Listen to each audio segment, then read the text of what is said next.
Sí, doctor. Sí, ok, ya. Buenas noches. Yo soy el doctor Díaz, Alberto Díaz Vázquez, soy neurólogo del Hospital Rebagliati, Departamento de Neurología, Servicio de Epilepsia y Enfermedades Vasculares. Bueno, ahora lo que vamos a ver es un tema que probablemente ya han visto algunos de ustedes, pero la idea más que todo es tratar de saber qué significa ese tipo de enfermedades. Si ya hicieron enfermedades de nervios periféricos, también el sistema nervioso periférico, seguramente han hablado del síndrome de Guillain-Barré, que es el típico, el prototipo de una enfermedad desmimizante, pero del sistema nervioso periférico.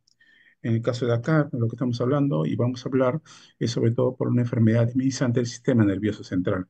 Y eso es porque la fisiopatología, la evolución, el curso es totalmente diferente.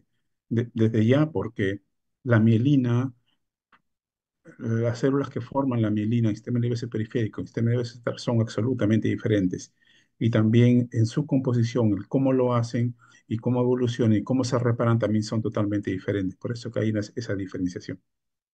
En todo caso, acá lo que vamos a ver, ¿no? Sobre todo es la condición más, hay muchas enfermedades de esta naturaleza, la más frecuente es lo que se llama la esclerosis múltiple, y vamos a hablar básicamente sobre ella y algunos puntos sobre otra entidad menos frecuente, pero también no deja de ser rara, que es el complejo de la neuromielitis óptica. Pero bueno, pero primero empecemos con esta condición. Y de hecho, acá a a la mano izquierda está una foto de Jean-Martin Charcot, considerado el padre de la neurología a nivel mundial. Este médico parisino trabajó es toda una historia, es interesante, en algún momento lo puedan leer, pero es bastante interesante cómo él se pudo entrar a esta institución, que es la Hospital de Salpêtrière, que está cerca del río Sena. Bueno, en esas épocas estaba a la orilla, ya con el tiempo, esto ha cambiado la arquitectura en París y ahora está más alejada de la orilla, pero en aquella época pues sí, sí estaba a la orilla del río Sena. En aquella época los hospitales más prestigiosos o más representativos de cada ciudad siempre estaban al costado de un río, del río principal, y eso ocurría en Londres, en París, en Budapest, en las principales ciudades europeas siempre estamos hablando de los años 1800, 1700, siempre el hospital más importante estaba al costado de un río, del río principal. De hecho, esa costumbre que España no se liberó, España lo trajo también al país. De hecho, el hospital representativo que fue en su momento, y bueno, y todavía sigue funcionando, es el Instituto de Ciencias Neurológicas, que en esa época llegaba a las orillas del río Rima. Ahora se dan cuenta, pues, si alguien conoce este hospital, está como a 3, 4 cuadras del río Rima. Bueno, es que ha cambiado mucho de la geografía, pero ese era el hospital. Lo que pasa es que en esa época los hospitales eh, eran también centros de abandono para algunas ocasiones y por eso cuando generalmente alguien moría y nadie lo recogía, terminaban en el río y por eso que se tenía esa disposición. Bueno, pero el punto es que acá este personaje ingresó a estos hospitales donde vio que muchas de las entidades que aparentemente eran eh, lo que en esa época se llamaban las histerias, realmente tenía relación con enfermedades estructurales orgánicas. Y es todo si alguien está interesado, sería bonito que lo lean cómo fue esa historia. Y él pudo demostrar de cómo algunas enfermedades que se pensaban que eran histerias, sí realmente eran verdaderas enfermedades. Y de hecho, una de las que más se presentaba en aquella época era pacientes que tenían déficits neurológicos, digamos una ceguera de un ojo, pasaba un tiempo, se recuperaba, un tiempo establecido posterior, hacía hemiplegia, que se recuperaba después, pasaba un tiempo, hacía una paraplegia, que se recuperaba y así. Entonces, se imaginarán en esa época del conocimiento médico, eh, síntomas deficitarios focales que se autolimitan y después van cambiando, eran los típicos de aquella época, los típicos histéricos, y por eso eran internados. Pero este doctor lo que hizo fue investigar a estos pacientes, seguirlos hasta que fallecieran, les hizo las autopsias y pudo demostrar algo en común en las autopsias. De hecho, en la literatura francófona, cuando hablan de esclerosis múltiple, hablan de esclerosis en placas.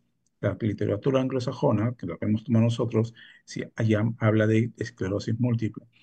Y le llamó esclerosis en placas porque se dio cuenta de que había, cuando palpaban la médula o o el cerebro de estos pacientes, había algunas zonas que eran endurecidas. Y cuando él cortaba el material, el cerebro o el tronco encefálico o el cerebro, veía que precisamente había zonas de un pigmento diferente. Y eso le llamó esclerosis. Como estaba endurecida, le llamó esclerosis en placa. Y así se denomina y sigue llamándose así en la literatura francófona. Entonces fue, digamos, la primer médico que pudo decir que esta es una enfermedad real y no una histeria. ¿Ya? Porque de hecho, esta enfermedad es básicamente una condición crónica del sistema nervioso central, donde lo que prioriza es básicamente lo que se denomina la aparición de fenómenos de inflamación y consecuente de ello un fenómeno de desmineralización que pierde mielina. Y eso así se condiciona. Y esta es una enfermedad que empieza, como estaba hablando al inicio, empieza en brotes con síntomas focales deficitarios. ¿Ya? Síntomas focales deficitarios que para uno podría hasta confundirse con accidentes cerebrovasculares, pero es así. Y que después, pasado un tiempo, si bien comienza a hacer revoluciones ondulantes de déficits focales de diferente tipo, después de un tiempo ya esos déficits focales ya dejan de recuperarse y comienzan a hacer lo que se llama una evolución sostenida. Entonces, cuando empiezan como brotes, así en salvas, eso es lo que se llama la forma remitente recurrente, que acá le estoy poniendo como RR. Y cuando se conviertan a formas progresivas, es lo que se llama la forma secundaria progresiva. Entonces, de hecho, esta es una condición que es evolutiva, independiente de lo que la manifestación clínica se presenta, por dentro es una enfermedad evolutiva. Y por lo tanto, como es evolutiva, finalmente termina en la pérdida de diferentes tipos de actividades, funciones neurológicas de diferente categoría. ¿Sí? Y finalmente termina en una discapacidad y algunas veces también la muerte, porque de hecho la mortalidad en esclerosis múltiple es mayor que cualquier otra persona. Entonces, lo común de esa condición es que tengan precisamente déficits neurológicos que van repitiéndose, con frecuentes, repetidos, ¿no? Entonces, eh, y este tipo de déficit es variable. Todo va a depender de qué área del sistema nervioso está afectado. ¿No? Tendrás, puede tener síntomas piramidales, puede tener signos cerebelosos, signos de pares craneales, signos medulares, de medulares motores, medulares esfinterianos, medulares sensitivos. O sea, es variable, es muy heterogéneo y eso es lo que hace un poco complicado tratar de diagnosticar esta condición, porque es heterogéneo, totalmente heterogéneo esta enfermedad, ¿no? Porque no se tiene una manifestación clínica, un patrón clínico, ni tampoco se tiene un marcador biológico, es decir, un examen que le diga esto es, ¿no? No se tiene. Entonces, lo que sí es que una vez que genera el fenómeno inflamatorio con la periemelina, posteriormente genera ya un daño zonal. Y ese es el daño zonal que finalmente va a generar la secuela. Lo que pasa es que al inicio, el fenómeno de inflamación y de epinización se puede recuperar. Hay una remilinización, pero esa capacidad se va perdiendo en el tiempo. Entonces ya deja de remilinizarse y cuando se pierde la mielina, un axón que no tiene mielina finalmente se pierde. Eso es así. La mielina y el axón viven en la medida que cada uno vive. Si uno falta, el otro fallece. Eso es así. ¿Bien? Entonces, lo que sí, básicamente, lo que buscamos es básicamente cómo en algún momento de la condición clínica de un paciente que está predispuesto, comienza a hacer brotes, ¿bien? Sintomáticos.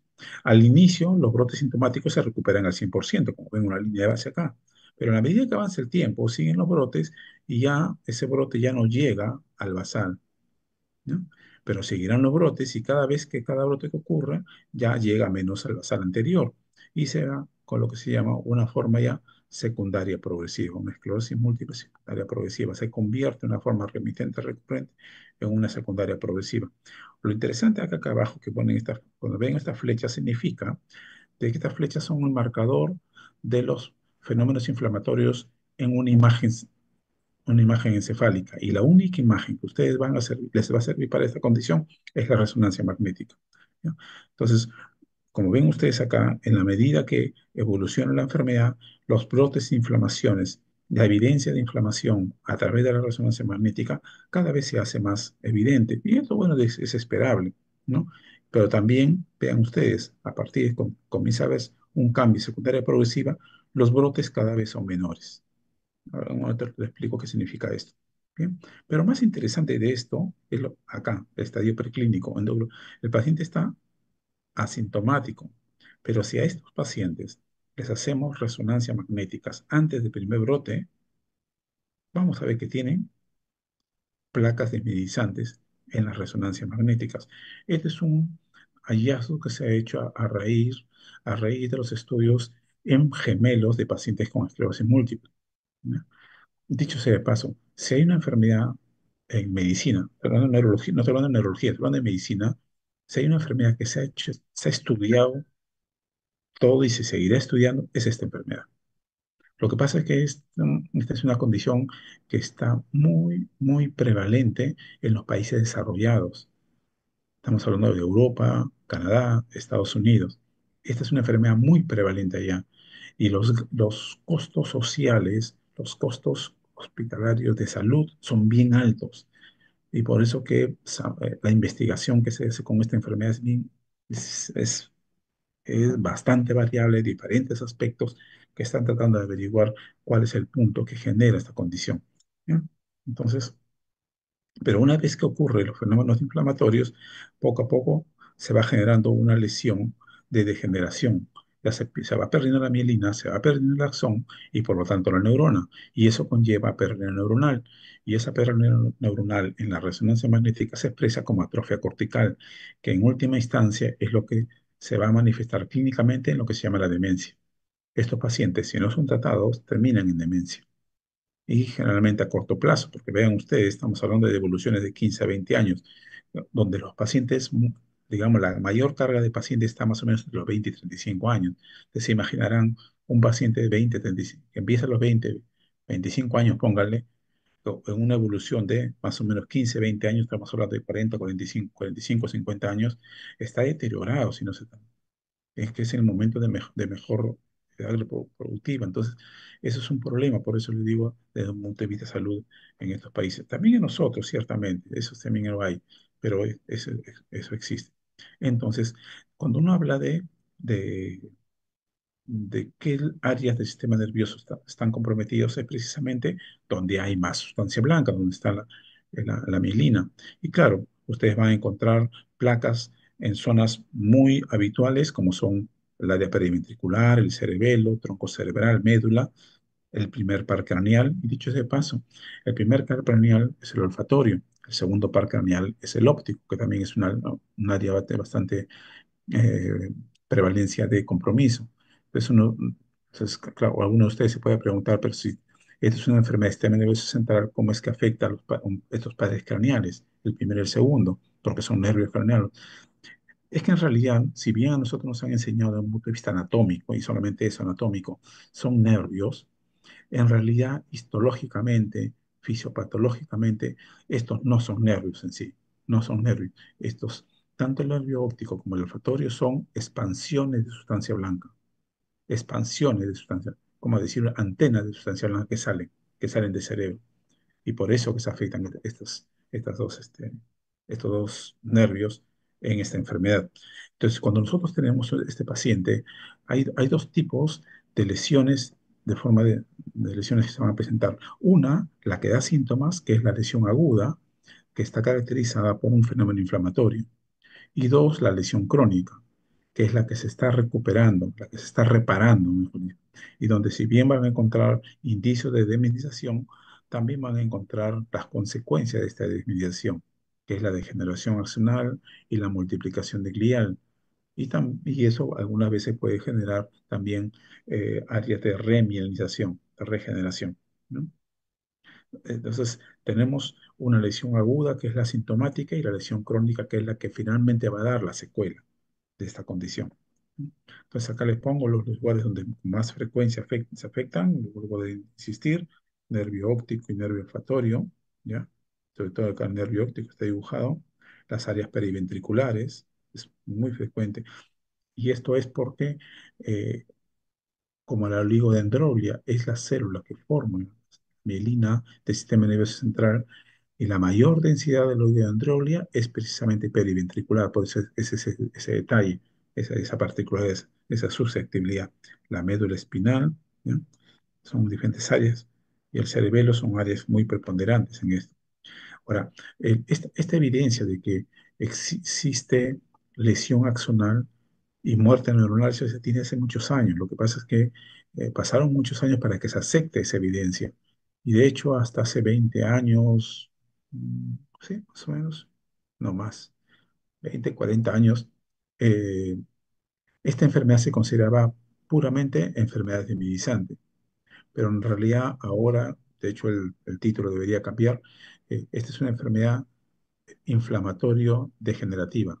¿Ya? Es primariamente inflamatoria y secundariamente degenerativa.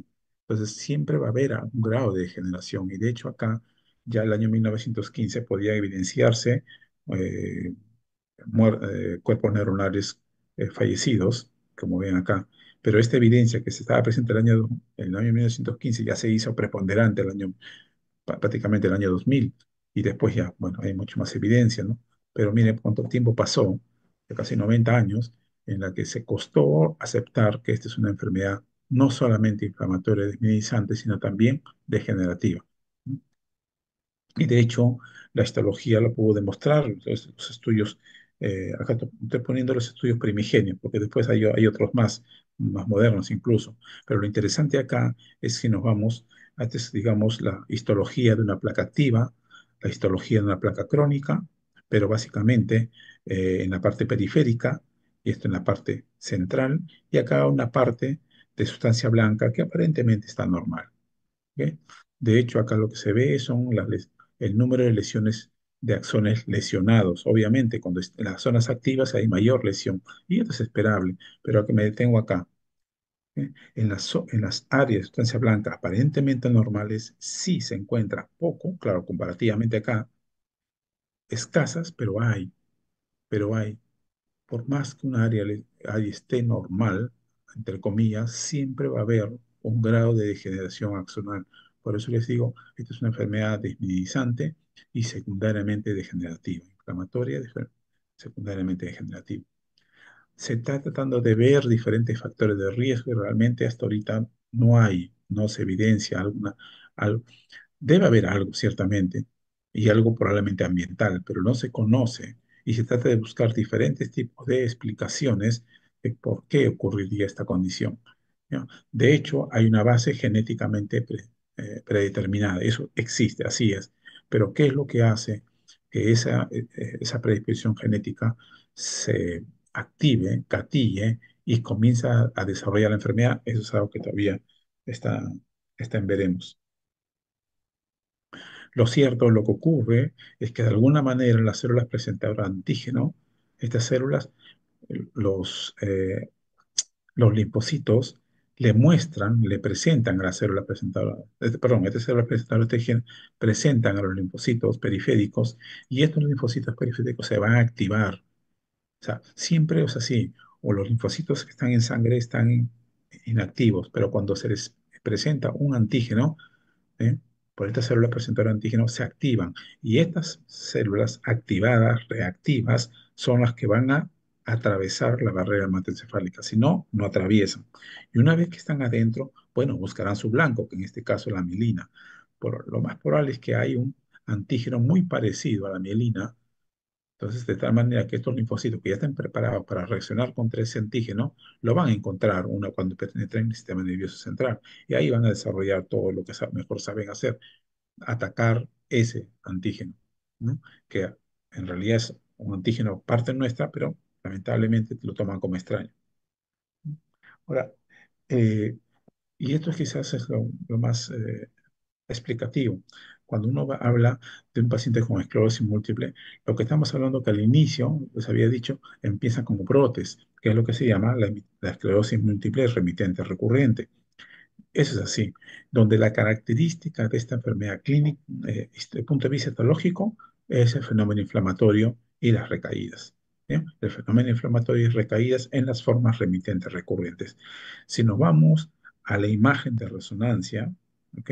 Lo que vamos a encontrar ahí, lo típico, es captación de gadolinio, ¿ya? Porque cuando hay captación significa que hay inflamación activa y esta es una condición en este momento activa.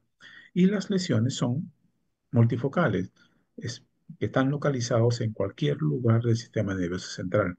Dicho esto, cerebro, tronco cerebral, cerebelo y médula espinal, en cualquier lugar. Y ustedes van a ver como está acá, vean ustedes, puntos anulares, que es la representación de la captación de gadolinio. Bien, esto es. Si vamos, acá está el fenómeno inflamatorio. Poco a poco, este fenómeno inflamatorio va reduciéndose. Cada vez hay menos inflamación, por la sencilla razón que cada vez que hay inflamación inflamatoria, se lesiona mielina y por lo tanto se daña la mielina y la carga de mielina a nivel del sistema nervioso central comienza a reducir. Entonces, como hay menos mielina, hay menos posibilidad de fenómenos inflamatorios. Entonces, este fenómeno inflamatorio comienza a reducirse, pero precisamente porque no hay mielina, se está perdiendo la mielina. Y poco a poco comienza a aparecer el componente degenerativo. Entonces, cada vez que se pierde mielina, se lesiona el axón y se pierde la neurona, que es el fenómeno degenerativo. Entonces, llega un punto en que que esta fenomenología se invierte, ¿ya? Se invierte. Entonces, llega a ser ya, se invierte la manifestación clínica. En este momento estamos hablando de una forma de esclerosis múltiple progresiva, secundaria progresiva. Entonces, acá, donde la característica, que es básicamente neurodegenerativa, ya no inflamatoria, ya es degenerativa, y una expresión progresiva, a diferencia de que recaídas. En la imagen, lo que vamos a ver es la atrofia cortical, ¿ya? Que en este caso es global, ya no focal, sino global. Ahí tenemos la expresión, la atrofia. Entonces comenzamos a ver. Acá ya no vamos a ver estas captaciones, porque, vuelvo a insistir, ya no hay mielina, o poca mielina, que pueda visualizarse como fenómeno inflamatorio. Acá lo que se ve es atrofia cortical. En otras palabras, en un paciente con esclerosis múltiple que encuentran atrofia cortical es porque este paciente está más severamente afectado que este paciente que tiene, aunque tenga diferentes focos de inflamación, este está clínicamente mejor que este paciente, porque este está haciendo degeneración cortical, perdón, sí, pues degeneración cortical y atrofia cortical. ¿Y por qué? Porque básicamente todo esto que va a llevar a que la esperanza de vida de los pacientes comiencen a reducirse, y eso ocurre. La mortalidad con estos pacientes, por diferentes motivos, se hace más evidente. Vean ustedes, es un gráfico donde los colores, cada color representa la prevalencia de esta condición. ¿Mm? Vean ustedes las que son este de acá, las más, en este caso, rojizo, eh, es la que tiene mayor prevalencia, y como les decía hace un rato, ¿no? Lo que más tienen la prevalencia más acentuada está en Estados Unidos, Canadá, Europa, ¿ya? Algunas zonas más que otras, pero ahí están. Si pasamos a la línea media, perdón, a la línea media, pero la línea ecuatorial, ¿ok? Vamos a ver que la prevalencia es menor, proporcionalmente menor. Quizás el que le sigue, vean ustedes el color naranja, y debajo de la línea ecuatorial, el único que tiene naranja es Australia y Nueva Zelanda. ¿Esto a qué va? De que la investigación, como le dije, la investigación que se ha hecho con esta enfermedad es múltiple, variable y profunda. Y de hecho, la genética se ha estudiado bastante bien con esta condición. Muy, muy, muy, muy bien. De tal manera que se ha podido determinar el antígeno de histocompatibilidad de susceptibilidad. Ese antígeno, ¿dónde empezó? En estos países, los países escandinavos. Eso ya también está definido, demostrado. Y probablemente eh, esto explique, quizás más que probable, esto explique por qué esta distribución de enfermedad, porque los escandinavos, que en esa época eran los vikingos, llegaron pues a América, pero cuando llegaron a América del Norte, donde in- se mezclaron con la población nativa, ¿bien? O se mezclaron, o algunos quedaron como tales, pero sí hubo una conjugación de razas, en todo caso, y ahí se quedó. Esa susceptibilidad genética se quedó acá. ¿Mm? Entonces, eh, Cuando estos vikingos se expandieron, llegaron precisamente pues, a estas zonas de lo que es ahora el Reino Unido. Estos hicieron colonias en diferentes lugares y de hecho uno de los principales colonias que tuvo Inglaterra, o mejor dicho el Reino Unido, es acá, Australia y Nueva Zelanda. Y por tanto también sembraron el antígeno de compatibilidad. Por eso esa fuerza. Y si bien España tenía una cierta prevalencia, esa susceptibilidad, que es una cosa que todavía se está estudiando, por qué en España no tuvo tanta influencia a nivel, si bien hay una prevalencia importante, no tiene tanta fuerza como si fuera en estos lugares, ¿ya? Todo parece indicar que la susceptibilidad inglesa no es la misma que la susceptibilidad ibérica, es muy diferente. Pero el hecho es que está, que hay una prevalencia diferente de variable, ¿ya? Y de hecho, cuando se comenzaron a trabajar con ciertas poblaciones, y este es un estudio bien interesante que hicieron, acá son, de ejemplo, dos pacientes que vienen de un país donde hay alta prevalencia de esclerosis múltiple. Cuando este paciente eh, migra a otro país con alta prevalencia también de esclerosis múltiple, si este paciente migra cuando tiene menos de 15 años y hace la enfermedad, lo va a hacer con las características del país que lo recibe. Pero si este paciente migra después de los 15 años y hace la enfermedad, lo hace con las características del país de que viene. En conclusión, algo sucede antes de los 15 años, algo. Ese algo está por averiguarse, que hace que se active esta condición y que clínicamente se manifieste después de los 20, 25 años. O sea, después de muchos años recién se va a evidenciar. Eso está todavía por investigarse. Muchos factores de riesgo se han querido hacerse responsables de esta condición y de hecho una de ellas es la radiación, los virus, en fin, pero cada uno tiene su pro y su contra, ¿no? Cada uno, eh, la vitamina D quizás es la que más fuerza cada vez se va tomando. La vitamina D, como se va, el déficit de vitamina D puede ser un factor favorecedor de expresión de esclerosis múltiple en las pacientes que son susceptibles. Es lo que les había dicho inicialmente, la forma remitente recurrente, que es la más frecuente, y algunas veces este remitente recurrente después se, se mantiene ya clínicamente, que se llama secundaria progresiva. Algunos tienen la mala suerte de que es muy infrecuente, quizás son un 5% de los pacientes con esclerosis múltiple tienen esta forma. Desde el primer brote se van para adelante, ya nadie lo para, es lo más discapacitante.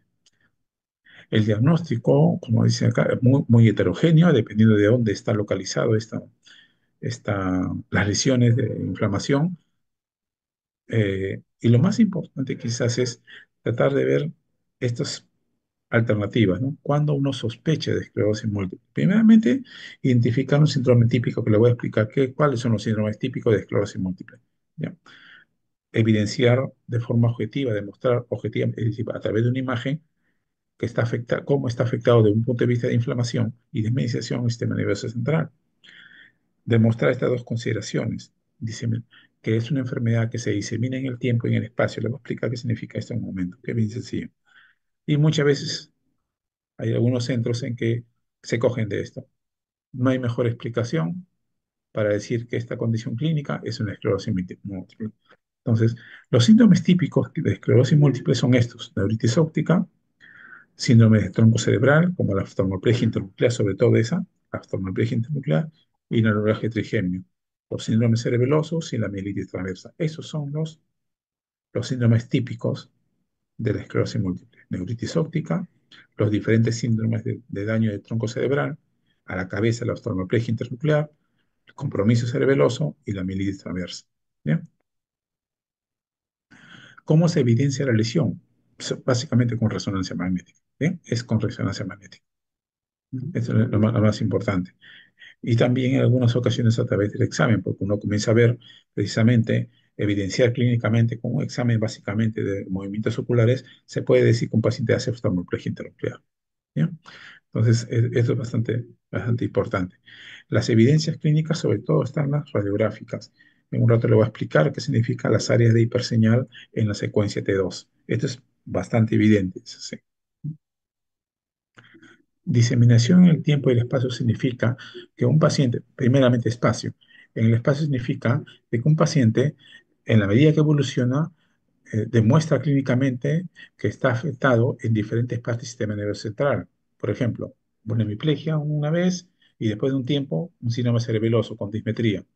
Una dismetría es una representación de cerebelo, una hemiplegia una representación de lesión piramidal. Entonces tenemos ya dos áreas comprometidas, es decir, se ha diseminado en el espacio dentro del sistema nervioso central. ¿Ya? Y eso se puede corroborar en la imagen, donde van a encontrar lesiones en diferentes lugares del sistema nervioso central. Por eso se llama diseminación en el espacio. En el tiempo significa de que estos brotes ocurren en diferentes momentos. Entonces, ahora uno, en 2 meses otro, quizás en 3 meses otro, 6 meses. Entonces, en el tiempo se está diseminando. Y también en la resonancia magnética se puede evidenciar, porque cuando capta contraste, una placa que capta contraste significa que es aguda, una placa que no capta contraste significa que es crónica. Y cuando hay lesiones agudas y lesiones crónicas, está significando de que se está diseminando en el tiempo, porque son lesiones que se están presentando en tiempos diferentes, en momentos diferentes. Eso básicamente es, ¿ya? Eso es el líquido. Si no me tengo, vamos a ver. Y acá tenemos, cuando ustedes vean, no sé si les han explicado, acá tenemos la resonancia magnética. Esto básicamente es la secuencia T1. Tenemos tres secuencias básicas, básicas. Médicos generales sepan que hay básicas y hay otras, muchas más, como algo de 8 o 10 más secuencias. Pero sepan ustedes que, primero, la secuencia T1, aprendan esta. T1 es como una tomografía con mejor definición de imagen, donde la sustancia blanca es más clara que la sustancia gris y el líquido cefalorraquídeo es negro.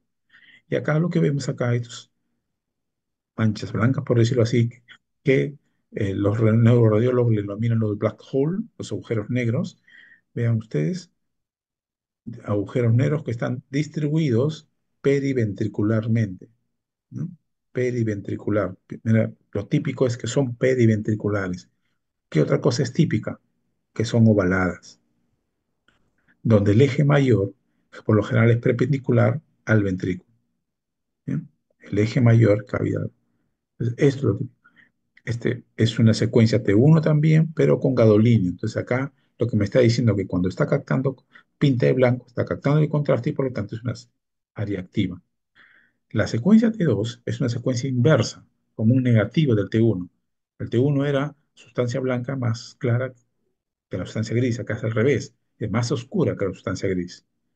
Y el líquido que en T1 se veía negro, ahora acá se ve blanco. ¿Ya? Acá se ve.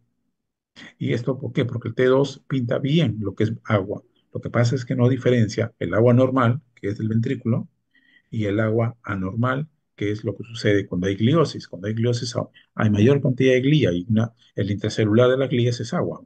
Por eso que también se ve blanco. Entonces, algo que nos puede ayudar a diferenciar es esta secuencia FLAIR, que es como un intermedio de T1 con T2. ¿Qué comparte de T1? Que el líquido es negro. ¿Qué comparte de T2? Que la sustancia blanca es más oscura que la sustancia gris. Acá sí, cuando se pinta de blanco es porque es un agua anormal, es un agua normal. ¿Ya? Eso es lo que les ayuda a ustedes. ¿No? Entonces, acá tenemos diferentes tipos de captación. Si bien, como les vuelvo a decir, típico es periventricular, también hay algunas formas que nos pueden confundir, pero a veces uno puede confundirse como un cisticerco, se puede confundir. ¿Mm? Acá el tronco cerebral, ¿ya? Placas terminalizantes en los pedúnculos cerebrosos medios, a veces no están en la profundidad como esto, que es lo típico, sino a veces subcorticales. No es común, pero puede presentar. O en la médula, vean ustedes acá, las placas longitudinales. Y acá una chiquita todavía. Pero bueno, es para decirle cómo, qué tan diferente puede ser. Esto es lo que le decía hace un rato. Vamos a ver. Acá tenemos las diferentes. Una, esta quizás es la penúltima. Hay otra más que el año pasado ha salido unos nuevos criterios que tiene alguna diferenciación, pero me quedo con esta porque creo que es más utilidad para un médico general que para el otro es más de especialidad neurológica. Acá ustedes lo pueden leer, pero lo más importante es esto de acá. ¿Ya? Esto de acá. Antes de este criterio, en 2017, se trabajaba con un concepto de que las enfermedades eh, tiene que tener síntomas recurrentes para definirlas. Por ejemplo, en migraña tenía que haber cefaleas recurrentes para definir que sea migraña. En epilepsia, para definir una epilepsia tiene que haber crisis epilépticas recurrentes y este no se salvó. Para decir que una enfermedad es esclerosis múltiple tenía que tener brotes recurrentes. Lo que sucede es que con el tiempo se vio que algunos pacientes hacen solamente un brote en su vida, un brote clínico, nada más. Es lo que se llama el síndrome clínicamente aislado. Entonces, ese se llama síndrome clínicamente aislado. ¿Bien? Esos pacientes nunca recibían tratamiento. Antes del 2017 no recibían tratamiento. Y eran pacientes en los cuales uno veía la historia natural de la enfermedad. Porque si bien solamente tenía un brote, y yo al comienzo que les dije, esta es una enfermedad que internamente se está desarrollando, se desarrolla continuamente, diariamente se desarrolla. Entonces, eran pacientes que terminaban deteriorados, sin recibir tratamiento, y se veía la historia natural. Es recién con este criterio que apareció es que se dijo que a pesar que puede haber pacientes que tienen un solo brote clínico, uno solo, si cumplen el concepto de diseminación en el tiempo y espacio por imagen, por resonancia magnética, ese es un paciente con esclerosis múltiple y por lo tanto susceptible de darle tratamiento. Y eso cambió mucho el panorama con estos pacientes. ¿Mm? Y de hecho, como ven ustedes acá, el, dentro de la heterogeneidad de la enfermedad, dentro de toda la heterogeneidad, hay, se ha tratado de hacer una homogeneidad. Entonces, dentro de lo heterogéneo clínicamente se ha tratado de hacer algo homogéneo. Y para hacer eso se creó lo que se llama el ETSS, que es así como hay NITs en infartos cerebrales, también existe lo que se llama el EDSS, el ETS, en esclerosis múltiple. Tiene una forma de cuantificación que ustedes pueden encontrar en diferentes apps. Eh, Acá se cuantifica del 0 hasta el 10, ¿ok? 0 hasta el 10. El, Básicamente hay tres fronteras, llegar a nivel 3 y llegar a nivel 6. Nivel 6 significa que es un paciente que por lo general está en silla de ruedas. Y en 3 significa que probablemente el tratamiento ya no sea tan efectivo. Entonces, siempre tratamos de que llegue, no sea más allá de eso. Entonces, vean ustedes acá, una evidencia bastante clínica e interesante. Hay pacientes que cuando se les diagnostica, son divididos. Aquellos que tienen más de lesiones, más de 10 lesiones en la resonancia y aquellos que tienen menos de 10. Si a estos pacientes les hacen un seguimiento, ¿ok? Luego de 10 años, ¿cuántos de ellos llegan a nivel 3? Vean ustedes, los que tienen más de 10 lesiones llegan a más o menos 75%, los que tienen menos, algo de 15%. Y la misma manera, escala de discapacidad 6, a los 10 años, llegan más los que tienen, con los que empiezan con más de 10 lesiones, y los que tienen menos de 10 demoran más. Entonces, ¿qué les trato de decir con esto? Que cuando ustedes se diagnostica esclerosis múltiple, es muy de utilidad saber con cuántas lesiones se empieza, para darnos una idea ya de qué tan fácil va a ser tratar a este paciente. Ya nos está dando una idea de qué tan fácil va a estar. Entonces, ahí acá es una de las evidencias. ¿Ya? Sea, número de placas antes de empezar el tratamiento. ¿Mm? Y de la misma manera, es en estos casos, ¿cuántas recaídas tienen? Y esta es la principal evidencia, vean ustedes, acá me enfoco nomás. Aquellos que son monosintomáticos nomás y no se les da un tratamiento, vean, llegan a escala de discapacidad 3 más o menos entre los 12 años aproximadamente. ¿Ve? Que empiece a los 20 años, vean ustedes, a los 33, 35, ya hasta allá. ¿Bien? Pero lo más importante es acá, vean ustedes, solamente un brote ha tenido esta persona y llegan a silla de ruedas a los 20 años. Entonces, un paciente que empieza a los 20 años, miren, a los 40 ya está en silla de ruedas y no se hace nada. Estos pacientes, pues, es lo que pasaban. No se les daba tratamiento porque en esa época se decía que tenía que haber recurrencia. ¿Ya? ¿Qué factores pronósticos hay? Porque sí, pues hay. Lo bueno, si hay una esclerosis múltiple, en que es de corta edad, de menor edad, es bueno. La mujer que debute con síntomas visuales sensitivos y obviamente las formas remitentes recurrentes. Factores de mal pronóstico es aquellos que empiezan después de los 40 años, porque la mayoría debutan con formas primarias progresivas, que es la forma más severa de enfermedad. Los hombres les choca más cuando los síntomas son básicamente piramidales o cerebelosos. Hay corto intervalo entre los primeros brotes, menos de 6 meses cada entre brotes, no es bueno. Obviamente los cursos progresivos y cada vez más hay más evidencia que la enfermedad de esclerosis múltiple en los hispanos tienen peor pronóstico que en los anglosajones. Esto es lo que se había dicho, algunos signos de alarma, neuritis óptica severas o bilaterales. No es usual en esclerosis múltiple, eso no, generalmente la esclerosis múltiple es unilateral. ¿Mm? Bueno, ahí lo van a leer ustedes. Este es todo el diagnóstico diferencial que se tiene que ver en un paciente con sospecha de enfermedad disminizante.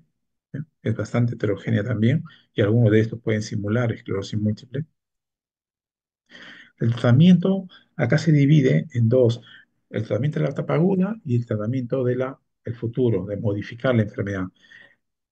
La etapa aguda es idéntica para cualquiera. Se utiliza corticoides, pero no cualquier corticoide, sino la metilprednisolona. Acá no sirve ni dexametasona, ni prednisona, ni hidrocortisona. Acá es la metilprednisolona.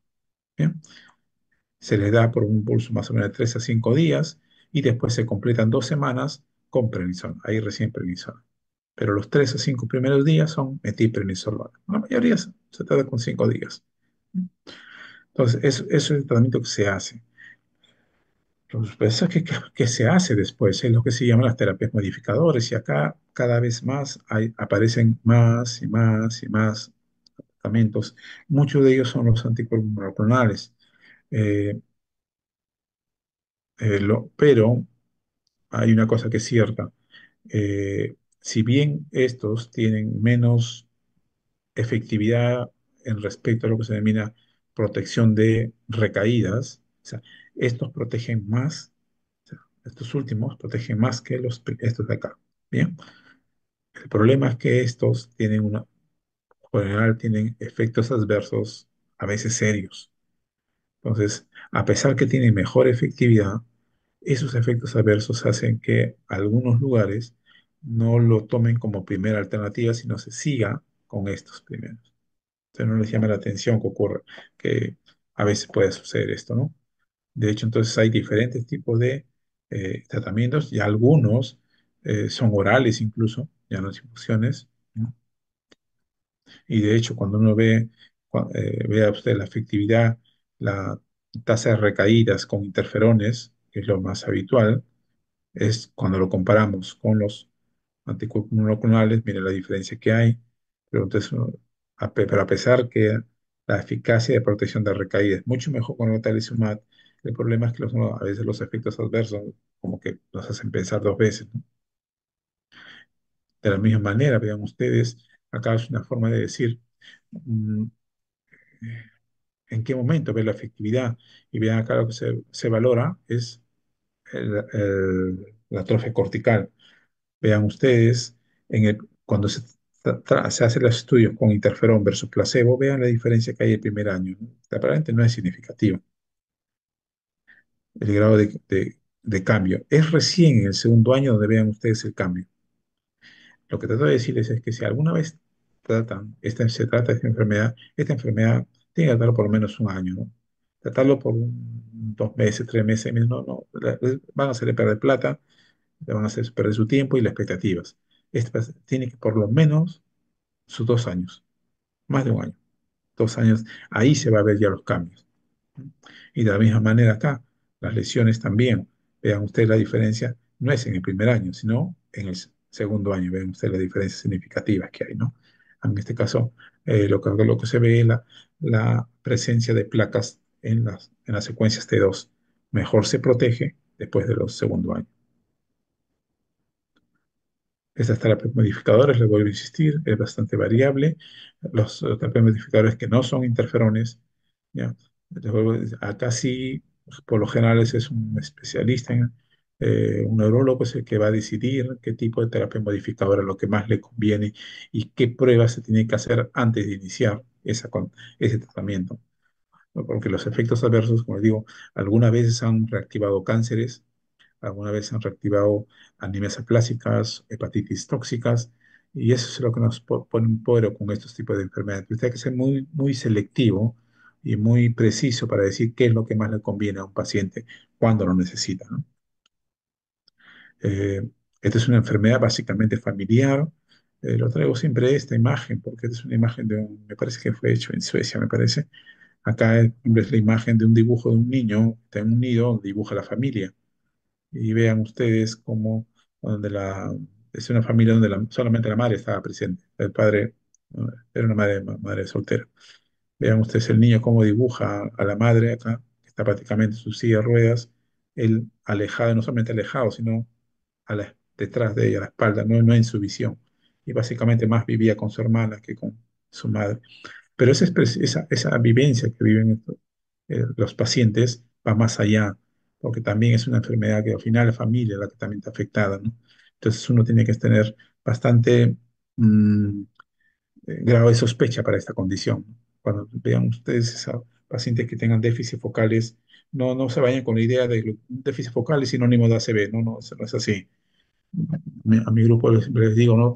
Vean los problemas más que la enfermedad. La enfermedad lo verán después.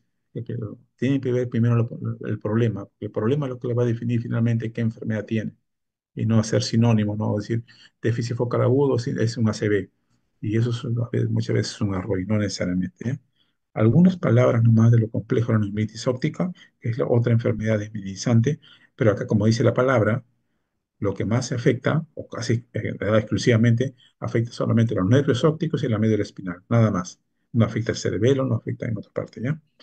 Entonces, acá sí lo que sea, igual, son fenómenos inflamatorios que se van a presentar prácticamente, principalmente nervio óptico y médula espinal.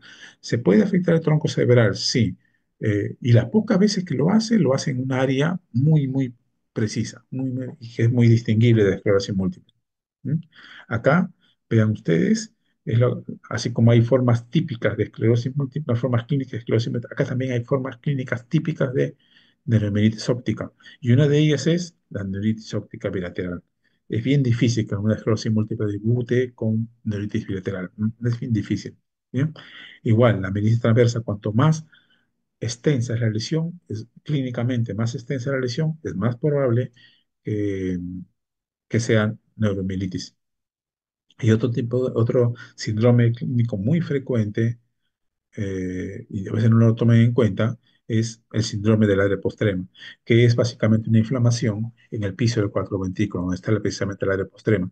Acá la evidencia, la manifestación, pocas veces es déficit focal. Acá lo que se presenta es vómitos e hipo persistente. Vómitos con o sin o hipo persistente. Eso es así. Pacientes con hipo, ahí están. No se tratan, le buscan, le hacen endoscopía, le hacen coloscopía, le hacen tomografías de abdomen, pero nadie se preocupa en que este paciente pueda hacer un síndrome de área postrema. Tres manifestaciones típicas, le había dicho, neuritis óptica, por lo general bilateral, ¿sí? Y acá, ustedes como médicos generales no es prohibitivo y yo creo que ustedes deberían, ¿no?, saber usar un oftalmoscopio para poder diferenciar cuando una papila óptica es normal, cuando es una neuritis óptica con los bordes borrosos y elevados, y cuando una neuritis óptica es isquémica, donde se ven los infartos en los vasos. Y eso, un simple oftalmoscopio y acuosucidad de parte de ustedes, lo pueden determinar. Recuerden ustedes que la única arteria que es capaz de verse es en la que está la arteria arterial. No hay otra arteria, no lo van a ver. Y como histológicamente esa arteria es muy similar a las arterias cerebrales, eso nos da una idea de cómo alguna enfermedad puede estar afectando las arterias cerebrales cuando uno ve el fondo de ojo. Y esto un cardiólogo tendría que hacer, saber hacer un fondo de ojo, porque su paciente ve la expresión como una hipertensión puede estar afectando. El que va a ser endocrinólogo tiene que verlo, porque cómo la diabetes está afectando la arteriopatía. Un ginecólogo, todo lo que significa la preeclampsia en estos pacientes, se va a ver en el fondo de ojo. Entonces, esto no es patrimonio de oftalmología ni de la neurología, es de cualquier médico general.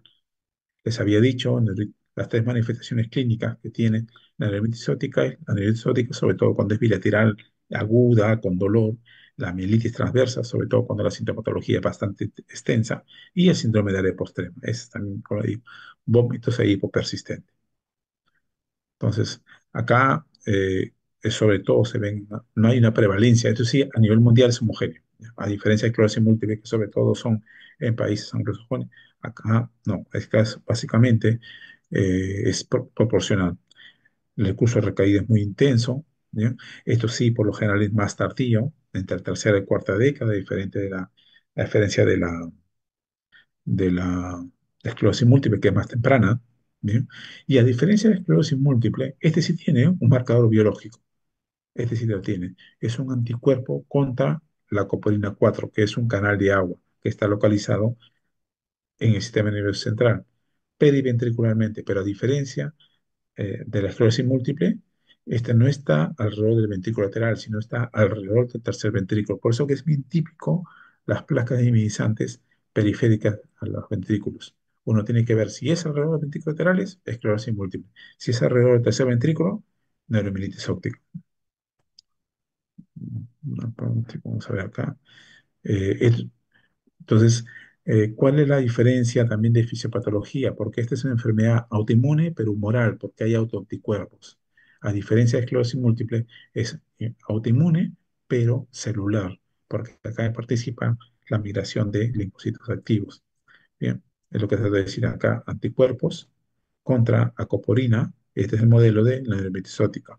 Acá más bien son linfocitos autorreactivos que penetran a la parénquima del sistema nervioso y para generar el daño. Esto es autoinmunidad celular y autoinmunidad humoral. Diferentes tipos de criterios clínicos están. eh, claro, cuando tienen la coporina positiva, el anticuerpo contra la coporina 4, ya pues está definido el diagnóstico, ¿no? El problema es cuando son cero negativos. Entonces ahí sí ya es un poco más engorroso, pero igual se trabaja mucho con la diseminación en el tiempo y en el espacio, como en esclerosis múltiple. Así es. Esto se los ha repetido ya, o mejor esto se lo va a explicar en las imágenes. Por ejemplo, acá tenemos la hiperseñal del nervio óptico bilateral, ¿bien? Hiperseñal blanca, ¿ok? Blanca. Acá hay un corte axial y acá un corte frontal. Acá la hiperseñal del nervio óptico. Acá tenemos hiperseñal en la médula, acá, acá y acá. Le pongo estos dos porque aquí es lo que en letras estaba en las slides anteriores. Cuando una placa desmielinizante, es decir, blanca, mide más de tres segmentos vertebrales, más, como en este caso, vean, uno, dos, tres, cuatro, casi cinco segmentos vertebrales, lo más probable es que esto sea una lesión por neuromielitis óptica. Cuando la lesión mide menos de un segmento vertebral, menos de tres segmentos vertebrales, miren como estos, lo más probable es que sea esclerosis múltiple. Eso también nos ayuda a nosotros, ¿bien? Por ejemplo, acá, el tamaño que tiene, longitudinal, mire ese tamaño grande que tiene. Acá son más bien chiquitos. Esto sería esclerosis múltiple, a diferencia de estos, que son longitudinales. Esto es esclerosis, pero neuromielitis óptica, ¿eh? Grande.